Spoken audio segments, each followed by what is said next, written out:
ಜಿಲ್ಲಾಧಿಕಾರಿ ಅವರ ಕಚೇರಿ ಮುಂದೆ ಹೋರಾಟವನ್ನು ಹಮ್ಮಿಕೊಂಡಿದ್ದು ಇವತ್ತಿಗೆ 10ನೇ ದಿನ. ವಿನೂತನ ಒಂದು ಪ್ರತಿಭಟನೆಯ ಮೂಲಕ ಸರ್ಕಾರದ ಗಮನ ಸೆಳೆಯಲಿಕ್ಕೆ ಪ್ರಯತ್ನಿಸ್ತಾ ಇದ್ರು, ಯಾಕೋ ಸರ್ಕಾರ ಇಂಥ ಕಡೆ ಗಮನ ಕೊಡ್ತಾ ಇಲ್ಲ. ದಿನಕ್ಕೆ ಒಂದೊಂದು ರೀತಿಯಾದಂತ ಹೋರಾಟ ಮಾಡ್ತಾ ಬರ್ತಾ ಇದ್ದೀವಿ. ಇವತ್ತಿನ ದಿನ ಎಲ್ಲ ಪುರುಷ ಅತಿಥಿ ಉಪನ್ಯಾಸಕರು ಒಂದು ಅರಬೆತ್ತಲೆಯ ಒಂದು ಪ್ರತಿಭಟನೆಯನ್ನ ಮಾಡಿ ಸರ್ಕಾರದ ಗಮನವನ್ನ ಸೆಳೆಯಲಿಕ್ಕೆ ಪ್ರಯತ್ನಿಸ್ತಾ ಇದ್ದೀವಿ. ಇಲ್ಲಿವರೆಗೂ ಸರ್ಕಾರ ಯಾವುದೇ ರೀತಿಯಾದಂತಹ ಸ್ಪಂದನೆ ನೀಡ್ತಾ ಇಲ್ಲ. ಸುಮಾರು 10 ದಿನಗಳಿಂದ ಈ ಹೋರಾಟ ಪ್ರಾರಂಭ ಆಗಿದೆ. 10 ದಿನ ಆದ್ರೂ ಸಹ ಯಾವುದೇ ರೀತಿಯಾದಂತಹ ಸ್ಪಂದನೆ ಸಿಗ್ತಾ ಇಲ್ಲ. ಆ ರೀತಿಯಾಗಿ ಇನ್ನು ಮುಂದಿನ ದಿನ ಇನ್ನು ವಿನೂತನವಾದಂತಹ ಪ್ರತಿಭಟನೆಗಳನ್ನ ಈ ಸಂಘ ಹಮ್ಮಿಕೊಳ್ತಾ ಇದೆ.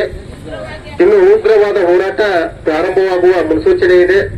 ಆದ ಕಾರಣ ಸರ್ಕಾರ ಈ ಕೂಡಲೇ ಅತಿಥಿ ಉಪನ್ಯಾಸಕರ ಒಂದು ಈ ಹೋರಾಟಕ್ಕೆ ಅವರ ಮನವಿಗೆ ಸ್ಪಂದಿಸಬೇಕಂತೇಳಿ ನಾವೆಲ್ಲ ಕೇಳ್ಕೊತಾ ಇದ್ದೀವಿ.